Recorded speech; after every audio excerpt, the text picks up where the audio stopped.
চলো আজকে চন্দ্রমল্লিকা গাছটা লাগিয়েই ফেলি। আর এটা লাগাতে লাগাতে তোমাদের সাথে কিছু কথাও শেয়ার করি। আসলে যারা আমাকে সাপোর্ট করছো আমি তো জানতে পারছি না, তো যারা আমাকে সাবস্ক্রাইব করছো বা লাইক করছো তারা প্লিজ আমাকে কমেন্টে জানিও। কেননা এই যে ইউটিউব প্ল্যাটফর্ম, এটা একটা এমন প্ল্যাটফর্ম মানে যেখানে মানে একে অপরের পাশে না থাকলে কেউই এগিয়ে যেতে আমরা পারবো না।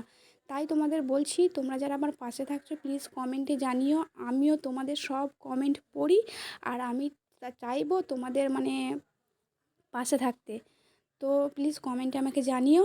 আর এই যে দেখো, চন্দ্রমল্লিকা গাছটা আমি চেয়েছিলাম যে এটা যেন ফুল ধরা না হয়, তো মা গিয়েছিল, আর যেহেতু ডিসেম্বর মাসের শেষ তাই আর মানে ছোট্ট গাছ পাওয়া যায়নি, তো এটাই এনেছে। তো যাই হোক, সাদা আমার ফেভারিট কালার, খুবই সুন্দর। দেখো একটা ডাল ভেঙে গেছে তাই আমি এটাকে ছাড়িয়ে নিলাম। তো চলো টাটা।